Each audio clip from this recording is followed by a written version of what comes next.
మీరు సూర్యకాంతం అంటే ఎన్టీ రామారావు గారితో చైల్డ్ ఆర్టిస్ట్ గా రెండు ఒకటి బాయ్ గా ఒకటి గర్ల్ గా చేశారు.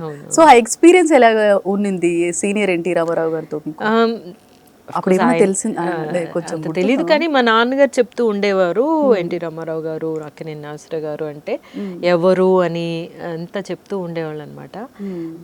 బట్ అప్పుడు అంత తెలియకపోయినా తర్వాత తెలిసింది మనకి ఎలాంటి ఆపర్చునిటీస్ మనకి వచ్చాయి కదా అని చెప్పి. ఆయన I was appreciated by them అని అనుకుంటూ ఉంటేనంటే ఎంత you know it's great opportunity, great life to be able to వాళ్ళు వర్క్ చేసిన అదే సినిమాలోనే నేను ఉండగలగడం, ఎస్వి రంగారావు గారు, సావిత్రమ్మ, వీళ్ళందరితోని నేను వర్క్ చేయగలిగాను అనేది ఇట్స్ బ్లెస్సింగ్ అనమాట. అందరికీ దొరికేది కాదు అనిపిస్తూ ఉంటుంది. సో ఆ సినిమాలు ఇప్పుడు అదే సీనియర్ ఎన్టీ రామారావు గారితో మీరు చేసిన ఒక సీన్ పాపగా చెప్పు చెప్పు అంటూ ఉంటారు మిమ్మల్ని, బట్ మీరు అక్కడ ఏం చెప్పరు. సో చూసుకుంటే మూగమ్మాయి. సో ఇప్పుడు ఆ సినిమాలు చూస్తున్నప్పుడు ఎప్పుడన్నా మీకు టైం దొరికినప్పుడు చూస్తున్నప్పుడు ఏమనిపిస్తుంది అంటే అప్పుడు సినిమాలు అంటే ఎలా ఎలా ఉంటుంది ఆ ఫీలింగ్ మీకు?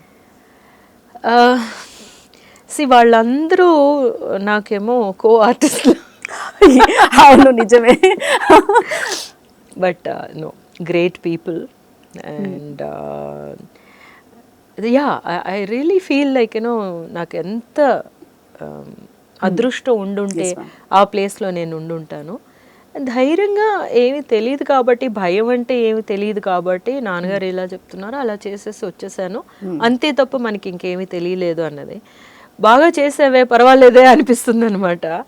అండ్ ఆల్సో లైక్ యూనో చూసేదాన్ని కదా ఆయన ఎంత ఎర్లీ మార్నింగ్ వచ్చేవారు ఆయన, ఎన్టీ రామారావు గారు. ఆయన మాట్లాడే విధానం అదంతా నేను పక్క నుంచి చూశాను కదా. సో ఇప్పుడు అందరూ చెప్తూ ఉంటే నేను చూశాను అన్న ఒక విషయం నాకు ఇంకొంచెం చాలా హ్యాపీగా ఉంటుందన్నమాట. అంటే కొంతమంది ఆర్టిస్టులు మనం చూసుండం, కానీ వాళ్ళు చాలా, నాకు సంజీవ్ కుమార్ గారు అంటే చాలా ఇష్టం, దిలీప్ కుమార్ అంటే చాలా ఇష్టం యాజ్ యాక్టర్స్ అనమాట. వీళ్ళందరినీ నేను కలవలేదే, వాళ్ళతో యాక్ట్ చేసి ఉండొచ్చు, కనీసం ఒకసారి కలిసి ఉంటే బాగుండేది అనిపిస్తుంది. కానీ మన సైడ్ చూసుకుంటే అందరినీ నేను కలిసాను, plus I shared the screen also అనేది హ్యాపీ మూమెంట్స్.